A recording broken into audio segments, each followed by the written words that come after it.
En esta mañana vamos a tocar este tema bien importante que es sobre la casa de Dios, nuestra casa, la iglesia, la casa de Dios.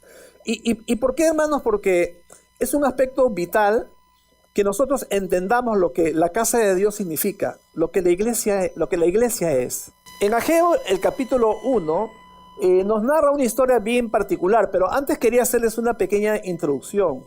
El pueblo de Judá se había alejado de Dios, había caído en la idolatría, había regresado a los caminos de antaño de sus ancestros, y por tal razón el rey Nabucodonosor, que era el rey de Babilonia, el rey Nabucodonosor, la historia nos enseña, y la Biblia también comenta, que llegó a la ciudad de Jerusalén, prendió fuego a la ciudad de Jerusalén, mató a un montón de personas y arrasó con el templo. Se llevó todos los utensilios de oro, todas las cosas de valor, y llevó cautiva a mucha gente a la ciudad de Babilonia. O sea, el pueblo de Judá, la nación de Judá, fue llevada cautiva a Babilonia por un periodo de 70 años. O sea, por 70 años ellos estuvieron en cautiverio. Luego de ese tiempo, la Biblia dice que Dios obró en el corazón del rey Ciro. Y el rey Ciro permitió que los habitantes de Judá regresaran a Jerusalén. Cuando regresan a Jerusalén, tú lees el libro de Esdras y te vas a dar cuenta que ellos empezaron a poner los cimientos del templo de Jerusalén. Pero solamente los cimientos, y no llegaron a concluir la obra de construcción que ellos tenían encargado. Entonces, ellos empezaron, o sea, por 2 años ocurrió eso, y luego por alrededor de 14 años, no hicieron absolutamente nada en la construcción, y empezaron a preocuparse ellos en sus propios quehaceres. Empezaron o sea, viendo la ciudad en ruinas, viendo el templo totalmente arrasado, quemado y saqueado, empezaron a pasar los años y el pueblo empezó a preocuparse por sus propias casas, por sus propios quehaceres personales, cayeron en el conformismo y entraron a preocuparse por lo temporal y por lo pasajero. Y en ese contexto llegamos a Ageo.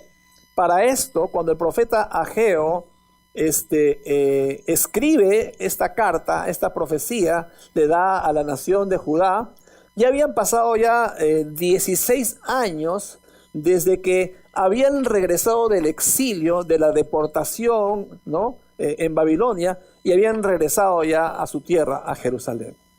¿Ok? Y ahora esto es lo que dice la palabra de Dios en Ageo, el capítulo 1. Dice, en el año segundo del rey Darío, en el mes sexto, en el primer día del mes, vino palabra de Jehová por medio del profeta Ageo a Zorobabel. Acuérdense el nombre, Zorobabel, hijo de Salatiel, era gobernador de Judá, y a Josué, hijo de Josadac, sumo sacerdote. Entonces tenemos al gobernador y al sumo sacerdote, diciendo, así ha hablado Jehová de los ejércitos, diciendo, este pueblo dice, no ha llegado aún el tiempo de que la casa de Jehová sea reedificada. Entonces vino palabra de Jehová por medio del profeta Ageo, diciendo, es para vosotros tiempo, para vosotros, de habitar en vuestras casas artesonadas, y esta casa está desierta. Pues así ha dicho Jehová de los ejércitos, meditad bien sobre vuestros caminos. Sembráis mucho y recogéis poco, coméis y no os saciáis, bebéis y no quedáis satisfechos, os vestís y no os calentáis, y el que trabaja a jornal, recibe su jornal en saco roto. Así ha dicho Jehová de los ejércitos, meditad sobre vuestros caminos. Subid al monte y traed madera, y reedificad la casa, y pondré en ella mi voluntad, y seré glorificado, ha dicho Jehová. Buscáis mucho, y halláis poco, y encerráis en casa, y yo lo disiparé en un soplo. ¿Por qué? Dice Jehová de los ejércitos, por cuanto mi casa está desierta. Por eso se detuvo los cielos sobre vosotros, la lluvia, y la tierra detuvo sus frutos. Y llamé la sequía sobre esta tierra y sobre los montes, sobre el trigo, sobre el vino, sobre el aceite, sobre todo lo que la tierra produce. sobre los hombres y sobre las bestias y sobre todo trabajo de manos. Y oyó Zorobabel, hijo de Salatiel, y Josué, hijo de Josadac, sumo sacerdote, y todo el resto del pueblo la voz de Jehová su Dios, y las palabras del profeta Ageo, como le había enviado Jehová su Dios, y temió el pueblo delante de Jehová. Versículo 13, entonces Ageo, enviado de Jehová, habló por mandato de Jehová al pueblo diciendo, yo estoy con vosotros, dice Jehová. Y despertó Jehová, ojo, acuérdense esa frase, y despertó Jehová el espíritu de Zorobabel, hijo de Salatiel, gobernador de Judá, y el espíritu de Josué, hijo de Josadac, sumo sacerdote, y el espíritu de todo el resto del pueblo, y vinieron y trabajaron en la casa de Jehová de los ejércitos, su Dios. En el día 24 del mes sexto, en el segundo año del rey. Ahora, como yo les estaba diciendo, cuando leemos esta historia breve de Ageo, el capítulo 1, ya como les digo, en el contexto de haber regresado del exilio, en el contexto de que ya han pasado 16 años de que habían regresado de la deportación a Babilonia, ellos no habían construido la casa de Dios, se habían empeñado, se habían afanado, se habían preocupado en hacer sus propias casas. Y ahí dice casas artesonadas, casas cómodas. O sea, ellos habían entrado en el confort. Ellos habían tratado de entrar en buscar sus propias realizaciones personales. Dios los había sacado de la cautividad. Ellos habían estado por 70 años en la deportación en Babilonia. Y de pronto ellos no entendían claramente por qué había ocurrido todas aquellas cosas que les había pasado. Dios les había dicho, es por tu pecado, es por el pecado de la nación, es porque ustedes se alejaron de mí, es porque ustedes se fueron tras la idolatría, es porque tú te has apartado de mí. Dios les había dicho claramente, por eso la mano de este rey, de esta nación pagana, va a venir y los va a llevar cautivos. Y habían pasado ya 70 años. Pero lo que no entendían era una frase, un pensamiento que escuché y que dice lo siguiente: la voluntad de Dios nunca nos llevará a donde su gracia no nos proteja. ¿Cuánto le dan gracias a Dios por eso? Amén. La voluntad de Dios nunca nos llevará a donde su gracia no nos proteja. O sea, en otras palabras, si la voluntad de Dios te dice que vayas por este camino, su gracia va a estar ahí contigo. Si la voluntad de Dios te dice que vayas por este camino o tomes esta decisión, la gracia de Dios va a estar ahí contigo. No se va a apartar, porque estás dentro de los parámetros de la voluntad de Dios. Y la voluntad de Dios siempre va a ser lo que tú como cristiano debes buscar. Si tú buscas la voluntad de Dios, por más que sea difícil, por más que los demás se opongan, por más de que para ti no tenga o para los otros no tengan sentido, ¿cuántos saben que para Dios tiene sentido? Si para Dios tiene sentido, no importa si para mí no tiene sentido. Es suficiente que para Dios tenga sentido. Y si para Dios tiene sentido, yo hago la voluntad de Dios. Y dentro de esa voluntad de Dios, su gracia me va a sostener. ¿Saben qué, hermanos? Yo quiero la gracia de Dios sobre mi vida. ¿Cuántos quieren la gracia de Dios sobre su vida? La gracia de Dios es lo más importante que un hijo de Dios debe buscar. Y esa gracia de Dios te va a proteger en la medida que estés buscando su voluntad. En la medida que estés en esos parámetros de la voluntad de Dios para tu vida. Entonces, hermanos, esta enseñanza que estamos dando en esta mañana es de vital importancia y tiene un paralelismo, o sea, del pueblo de Israel con lo que nosotros también vivimos. Cuando ya estaban de regreso, cuando estaban preocupándose por sus propias casas, según la palabra dice la palabra que ellos no lograban prosperar. Por el contrario, mira, Ageo 1:6 dice lo siguiente: sembráis mucho y recogéis poco, coméis y no os saciáis, bebéis y no quedáis satisfechos, os vestís y no os calentáis, y el que trabaja a jornal recibe su jornal en saco roto. O sea, no lograban avanzar, no lograban prosperar. Imagínate tu saco lleno de víveres y con un hueco todo se te cae, y llegas a tu casa, no tienes absolutamente nada. ¿Por qué? Porque la mano de Dios se había alejado y Dios les dice la razón, versículo 4, la razón por qué ocurre esto. ¿Por qué viven ustedes en casas lujosas mientras mi casa permanece en ruinas? Mientras el pueblo de Judá se preocupaba por su propia agenda, por sus propios planes, por sus propios quehaceres, etc., la casa de Dios estaba abandonada. La casa de Dios estaba en ruinas. Ellos se estaban afanando en sus cosas personales y la casa de Dios totalmente descuidada. O sea, mira, había una relación directa entre el estancamiento personal del pueblo, entre el estancamiento personal de las familias y el estancamiento de la casa de Dios. ¿Sabías eso? ¿Sabías que hay una relación? ¿Sabías que hay una relación entre el estancamiento personal y el estancamiento en la iglesia o en la casa de Dios? ¿No nos estará hablando Dios en esta mañana con respecto a este tema? ¿Qué ocurre cuando hay un estancamiento? Tenemos que mirarnos a nosotros mismos. Es porque estamos como el pueblo de Judá que estaba acá en este pasaje de Ageo 1, tan afanados, tan preocupados por nuestros propios quehaceres que dejábamos de lado. Hermanos, la casa de Dios, al introducir este tema de mi casa, quiero llamar la atención de ustedes en algunos puntos que es importante que consideremos, extraídos del libro de Ageo. ¿Okay? Y vamos a ver puntos, cosas bien puntuales que nos van a ayudar en esta mañana mientras desarrollamos estos conceptos sobre la casa de Dios, sobre mi casa. ¿Okay? Número 1, debemos dejar de poner excusas. Debemos dejar de poner excusas, ¿ok? Excusas para decir que no puedo servir, excusas para decir no puedo congregarme, excusas para decir, ¿sabes qué? No puedo involucrarme, no tengo tiempo, etcétera, etcétera. Debemos dejar de poner excusas. En el versículo 2 dice, así ha dicho Jehová de los ejércitos diciendo, este pueblo dice, no ha llegado aún el tiempo de que la casa de Jehová sea reedificada. O sea, ¿quién decía eso? ¿Dios o el pueblo? El pueblo decía, ¿cierto? El pueblo decía, aún no es tiempo de reedificar la casa, pero Dios no había dicho eso. Dios quería que se reedifique la casa. Ellos no. Ellos buscaban una excusa para no comprometerse en la casa de Dios. Ellos buscaban una excusa para no participar, para no involucrarse en el servicio a Dios. Y eso es lo que muchas veces nosotros también hacemos el día de hoy, en este tiempo.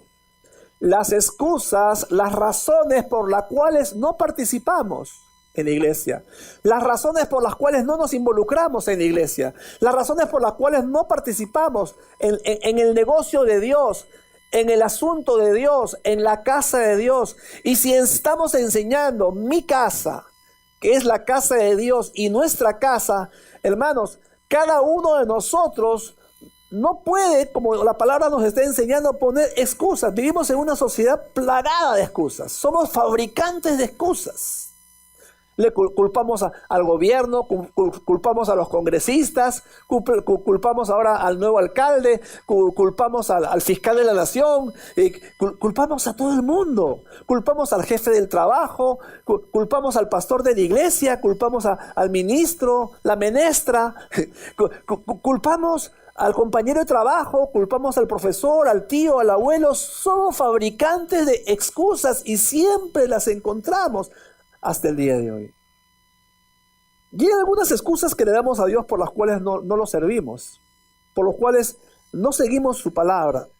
Lo haré más tarde. No, estoy cansado el día de hoy.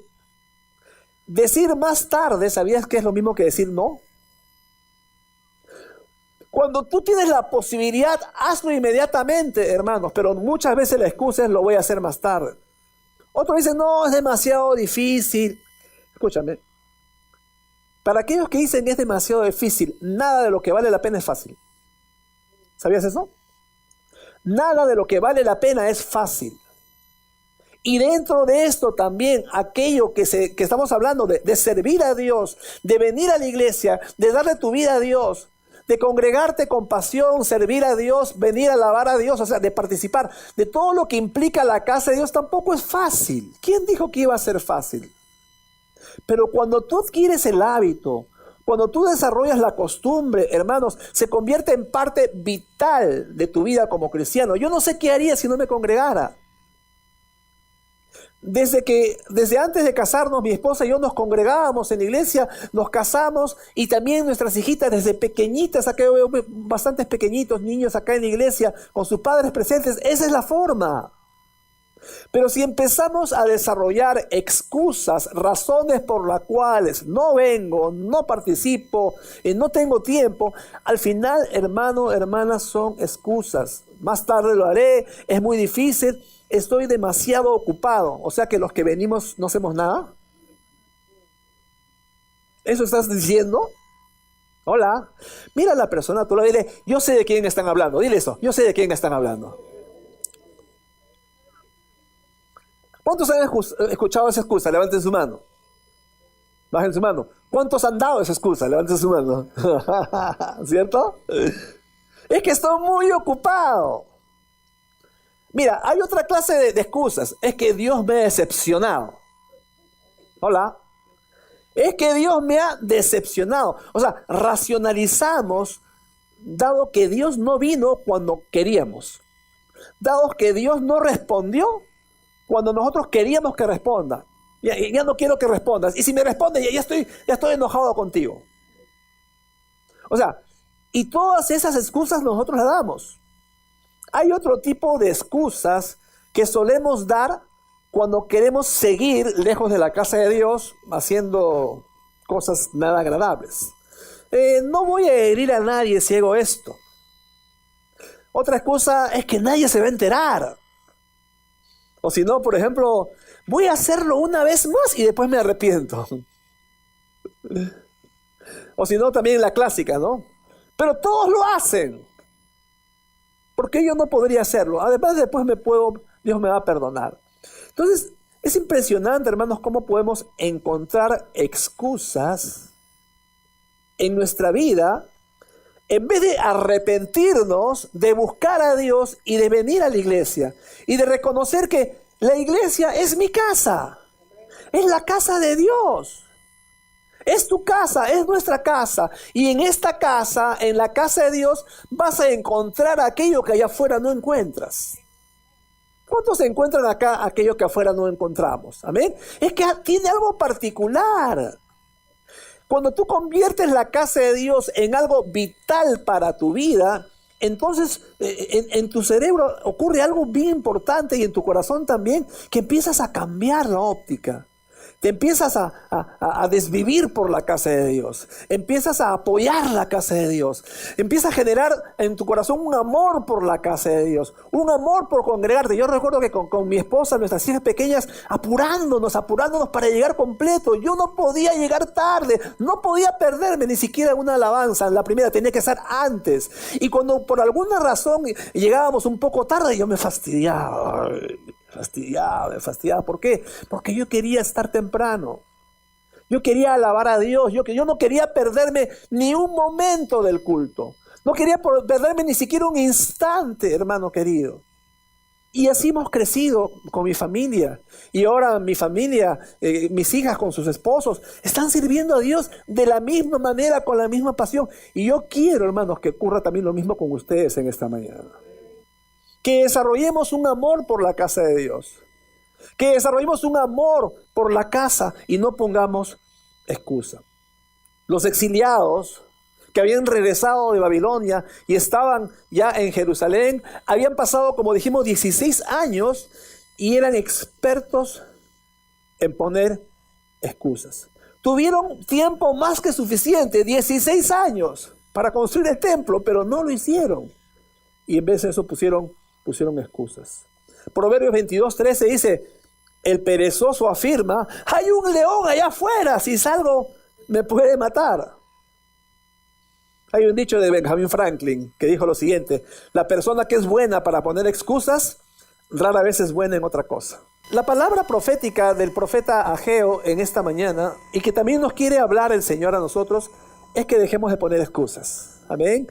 Que cumplamos el llamado que Dios tiene para cada uno de nosotros. O sea, si va a venir un avivamiento a nuestras vidas, a nuestra familia, a nuestra iglesia, hermanos, número 1, deja de poner excusas. Número 2, deja de establecer tus propias prioridades. Yo tengo mis prioridades y tengo mi agenda. y Dios tiene sus prioridades y tiene su agenda, ¿qué vas a hacer? O sea, cuando yo pongo por delante mis prioridades, entonces estoy dejando la agenda de Dios, el plan de Dios, porque yo considero que lo mío es más importante que Dios. Yo considero, y de repente no lo verbalizo, pero por mi forma de actuar lo estoy dando a notar, lo estoy dando a entender. O sea, yo no lo verbalizo, pero igual no me aparezco, no vengo, pasa 1, 2, 3, 4, 5 semanas, de pronto vengo. ¿Qué estoy dando a entenderle a Dios? De que no me interesa, de que tengo otra agenda, de que tengo otros planes. Ay, pastor, pero yo sí rezo, yo sí oro, yo sí... Está bien, de repente lo puedes hacer. Pero hermanos queridos, tenemos que tener esa pasión, tenemos que tener ese deseo ferviente por la casa de Dios. Entonces, número 1, deja de poner excusas. Número 2, no pongas tus prioridades por delante de las prioridades de Dios. En Ageo 1, del versículo 3 al 6, dice lo siguiente: entonces vino palabra de Jehová por medio del profeta Ageo diciendo: es para vosotros tiempo, para vosotros de habitar en vuestras casas artesonadas, y esta casa está desierta. Pues así ha dicho Jehová de los ejércitos: meditad bien sobre vuestros caminos, sembráis mucho y recogéis poco, coméis y no os saciáis, bebéis y no quedáis satisfechos, os vestís y no os calentáis, y el que trabaja a jornal recibe su jornal en saco roto. Y esta es la respuesta de Dios, hermano.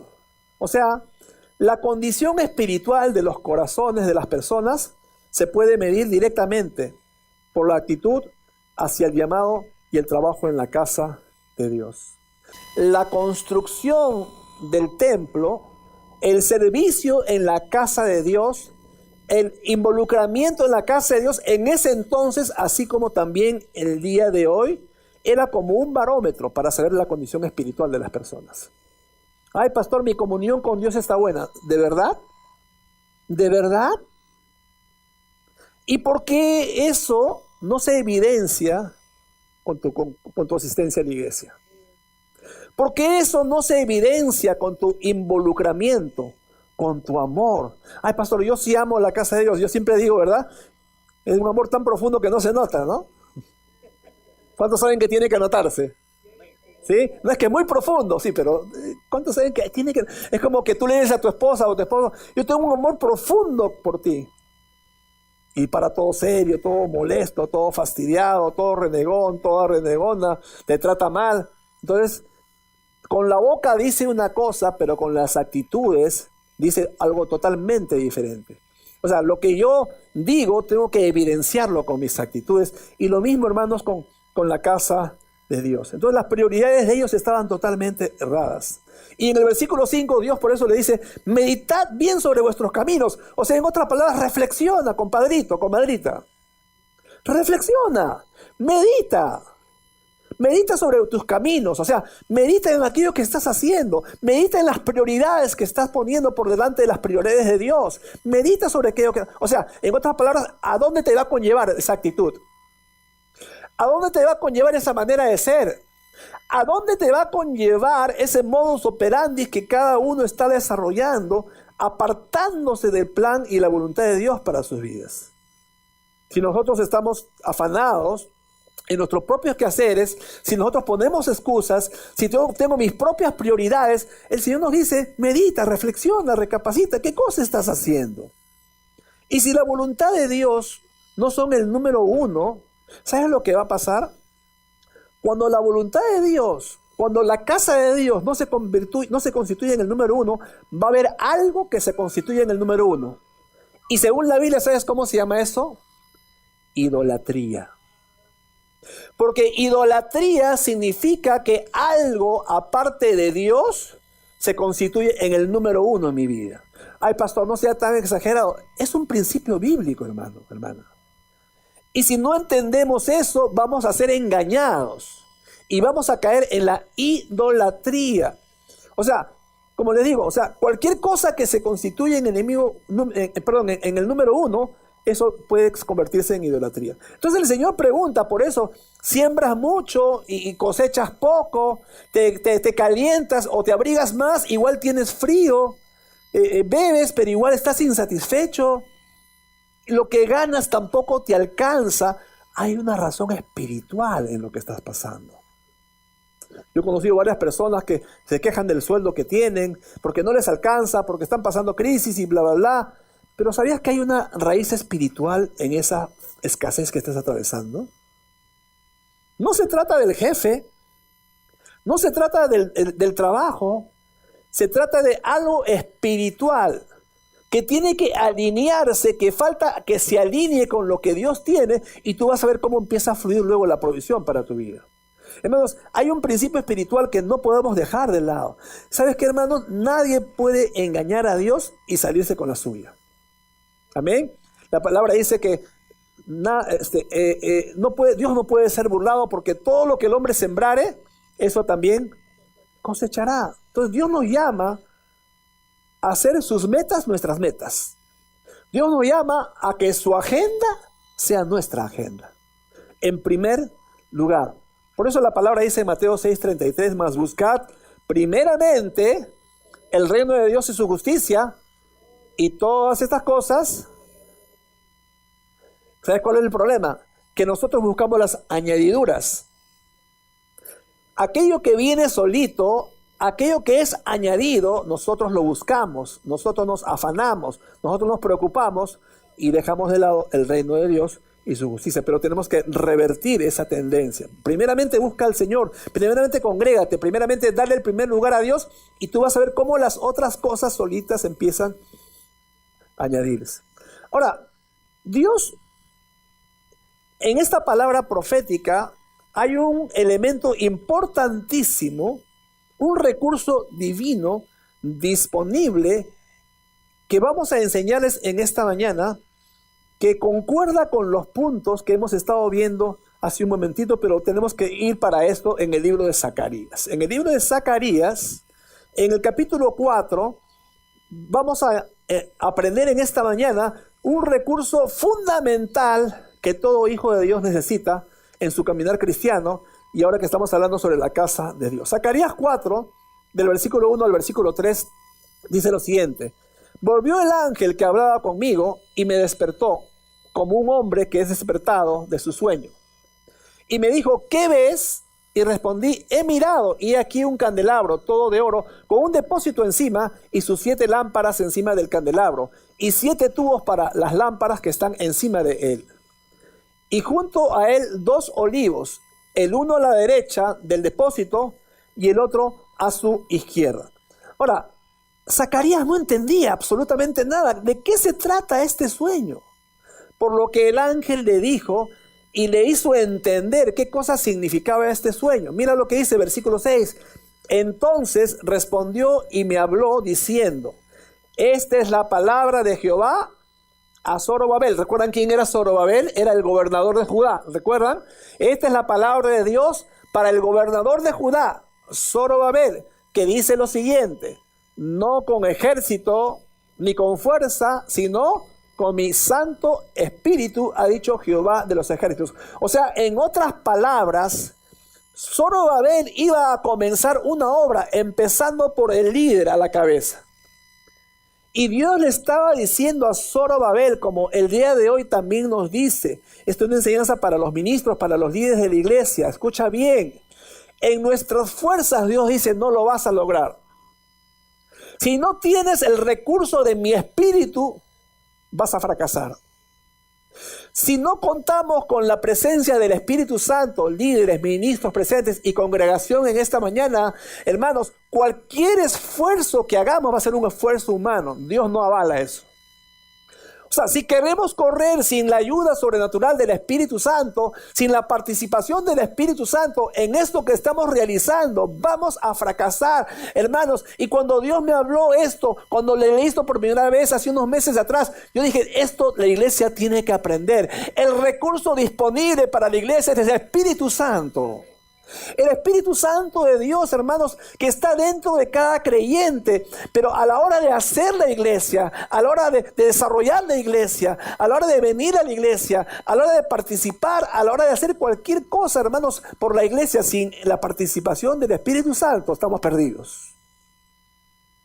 Por eso dice la palabra, no por fuerza, sino con mi espíritu, no con ejército. O sea, nada de lo que hagamos en lo humano, va a ser posible hacerlo sin la participación del Señor. O sea, el recurso necesario para la obra de Dios es el Espíritu Santo.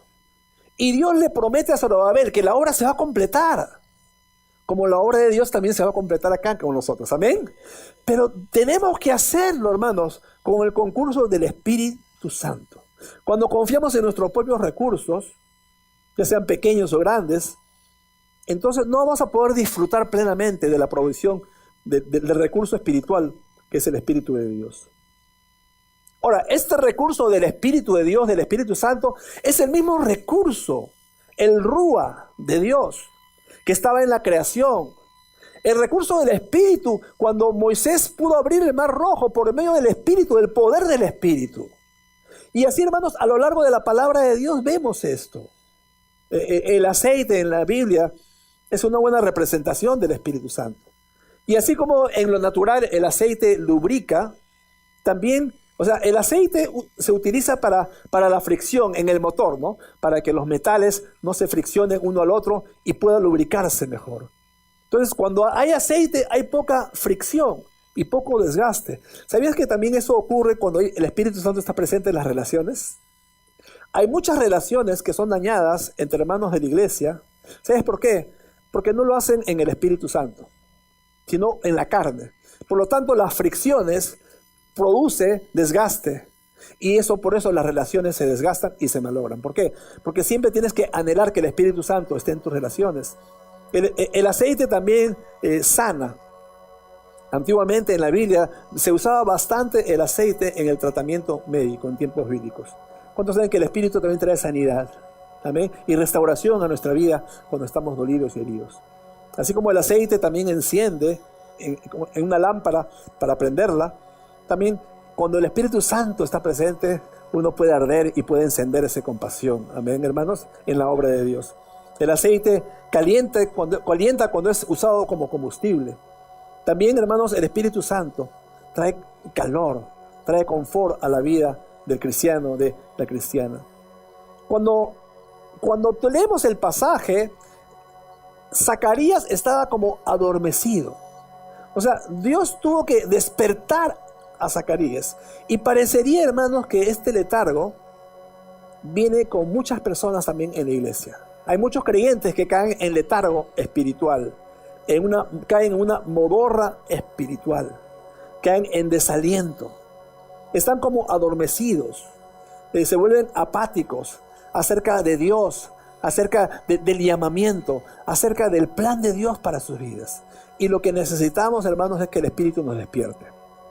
Lo que necesitamos es salir de esa somnolencia, salir de ese espíritu opacado, salir de ese espíritu adormecido que muchas personas vienen, hermanos. ¿Y cómo te das cuenta de eso? Cuando hay una rutina y no cambia y no cambiamos. ¿Por qué, hermanos? Porque nuestro espíritu está adormecido. Y lo que Dios quiere es que seamos conductos del Espíritu Santo. Conductos del Espíritu Santo y que podamos extendernos y bendecir a aquellas personas que necesitan de la salvación de Jesucristo nuestro Señor, y que podamos proclamar a aquellas personas que necesitan del amor de Dios. O sea, si tuviéramos que resumir esto, hermanos, podría decir que cuando confiamos en nuestro propio poder para realizar estas tareas dadas por Dios sin el suministro del Espíritu Santo, nos vamos a agotar y vamos a fracasar. Si estás cansado en tu vida como cristiano, es que te le falta el Espíritu Santo. Es porque estás luchando en tus propias fuerzas. Es porque el Espíritu no te está renovando. Y como no te está renovando, te sientes agotado, te sientes cansado. Estás a punto de tirar la toalla, ya no sabes qué hacer más. Es algo espiritual y el Espíritu Santo ha venido para renovar esa área de tu vida. Por eso dice Zacarías 4:6, no con ejército ni con fuerza, sino con mi espíritu, ha dicho Jehová de los ejércitos. Y me gusta la traducción en lenguaje actual. Dice lo siguiente: no hace falta que seas poderoso, necesitas un gran ejército. Lo único que necesitas es mi espíritu. Yo soy el Dios Todopoderoso y te aseguro que así es. Qué lindo, ¿no? O sea, cuando tenemos este verso, hermanos, en lo más profundo de nuestras almas y espíritus, nos damos cuenta que el poder para la victoria no proviene de nuestras fuerzas, sino viene del Espíritu Santo de Dios. Amén. Porque yo no puedo, tú no puedes, pero Dios a través de su Espíritu puede en nuestras vidas. Amén, hermanos. Vamos a ponernos de pie, por favor. Y para terminar, cuando ellos entendieron que es por el poder del Espíritu Santo que la casa de Dios debía ser construida, en Ageo 1, el versículo 14, dice lo siguiente: y despertó Jehová el espíritu de Zorobabel, hijo de Salatiel, gobernador de Judá, y el espíritu de Josué, hijo de Josadac, sumo sacerdote, y el espíritu de todo el resto del pueblo, y vinieron y trabajaron en la casa de Jehová de los ejércitos, su Dios. O sea, Dios tiene que venir y despertar el espíritu del gobernador de Judá, del sumo sacerdote. O sea, Dios tiene que despertar mi espíritu, el espíritu de los ancianos, ministros y líderes de la iglesia, y luego de toda la congregación. Porque cuando Dios despierta el espíritu, como dice la palabra, debido a que Dios despertó el espíritu de todos, vinieron y trabajaron en la casa de Jehová de los ejércitos, su Dios. O sea, si vamos a lograr participar en la iglesia, si vamos a lograr que la iglesia yo la entienda como mi casa, ¿sabes lo que Dios tiene que hacer? Despertar tu espíritu. De repente uno se está durmiendo por ahí, no lo sé. Pero espiritualmente hablando, Dios tiene que despertar tu espíritu, que de repente está adormecido, que está con sueño, una siestita. Ya el otro domingo voy. El otro domingo pasa y nuevamente ya, más cuando pueda voy. Y ponemos excusas, que tengo mucho trabajo, que estoy muy ocupado, que tengo que lavar mucha ropa, que justo vino mi suegra, justo vino mi abuela, que se enfermó mi hijo. Y tantas cosas que pasan, que no digo que sean mentiras. Pero ¿sabes cuál es la raíz? Es espiritual. Y si esa raíz espiritual no es cambiada, no es que yo sea mal abuelo, pastor mal abuelo, no es eso, pero este 2019 yo no te auguro éxito en tu vida como hijo de Dios. ¿Cuántos quieren tener éxito en su vida cristiana? Levanten su mano. Creo que tenemos que cambiar, ¿no creen ustedes? ¿No crees que tenemos que pegar un giro en conceptos que tenemos en nuestra mente, en el corazón? ¿No creen ustedes, pregunto yo, que debemos dejar de dar excusas? ¿No creen que tenemos que establecer las prioridades de Dios como nuestras? La agenda de Dios y sus metas como nuestras. Y por último, ¿no creen que necesitamos el recurso del Espíritu Santo? Porque no es con fuerza, no es con poder, es con mi espíritu, ha dicho el Señor. Hermanos, yo creo que en este año Dios va a bendecir tremendamente tu vida. En todas las áreas. Y yo no soy un pastor que predica sobre prosperidad, por si acaso. Pero yo en mi espíritu siento fuertemente que muchos de ustedes Dios los va a prosperar. Espiritualmente vas a crecer tremendamente. Tu familia va a fortalecerse de una manera y aún financieramente. Dios te va a levantar. Pero el requisito, amor por la casa de Dios. Cuando tú pones esa premisa en tu vida, todas las otras cosas empiezan a acomodarse, empiezan a fluir. Jehová despertó el espíritu de Zorobabel, del gobernador de Judá, y de todo el resto del pueblo, y vinieron y trabajaron en la casa de Dios. Si Dios no trae un despertar a nuestro espíritu, hermanos, no vamos a poder venir a la iglesia con entusiasmo, con esa alegría que necesitamos, sino que nuestro cristianismo se va a volver intrascendente, y eso es lo que Dios nos desea en esta mañana. Entonces, hermanos, me gustaría que cierres tus ojos, inclines tu rostro, y si esta enseñanza sobre mi casa, la casa de Dios, ha hablado a tu corazón, y si hay algo que se identifica con lo que estás pasando, así como con el pueblo de Israel, se identifica también contigo, que tú puedas ser sincero, sincera delante de Dios Y que puedas decirle: Señor, perdóname porque he estado poniendo excusas, Padre. Perdóname, Señor, porque mis prioridades han sido primero, Señor amado. Perdóname porque he priorizado en una forma errada, Padre. Perdóname porque no te he dado el primer lugar a ti. Perdóname, Señor, porque yo tengo otra agenda a la tuya y la he dejado de lado, Padre. Perdóname, Señor. Perdóname, Padre Santo, porque yo he estado mirando por mis asuntos, por mis cosas, y he dejado de lado lo que tú tienes para mí, Señor amado. Perdóname, Señor bendito. Perdóname, Señor. Necesito tu Espíritu Santo, Padre. Necesito ese recurso poderoso que el profeta Zacarías, que hemos enseñado en esta mañana, le dijo a Zorobabel, le dijo a los líderes y le dijo a todo el pueblo de Judá: no con fuerza, no con poder, sino con mi espíritu. Padre amado, no quiero personalmente caminar 1 metro sin tu espíritu, Señor. Señor, no quiero tomar ninguna decisión sin tu espíritu, Señor. Yo no quiero ir a la deriva, Padre. Yo sé, Señor, según lo que tu palabra nos enseña, que tu voluntad no me va a llevar donde tu gracia no me sostenga, Señor. Y necesito tu gracia, Padre. Vamos, levanta tu mano y dile: Señor, necesito tu gracia, dile.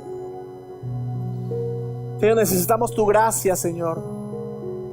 Necesitamos tu favor, Padre Celestial. Necesitamos ese recurso, Señor, ilimitado que tu Espíritu Santo nos provee, Padre Santo, para edificar tu reino, para edificar tu casa, Señor.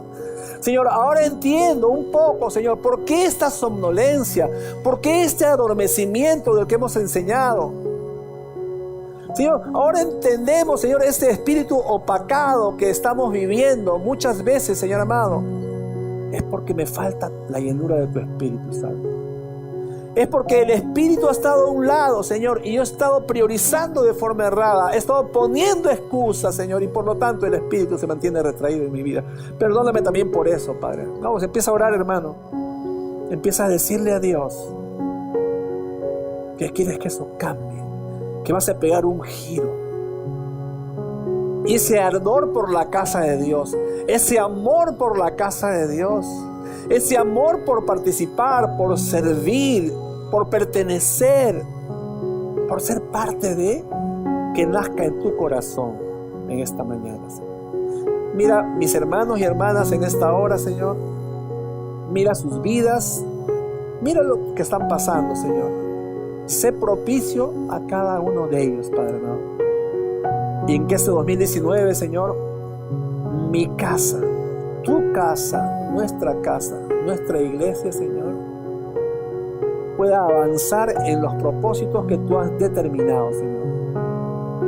Porque soy parte de tu casa, Señor. Soy parte de esa iglesia preciosa de Jesucristo, Señor, que tú compraste con tu sangre preciosa.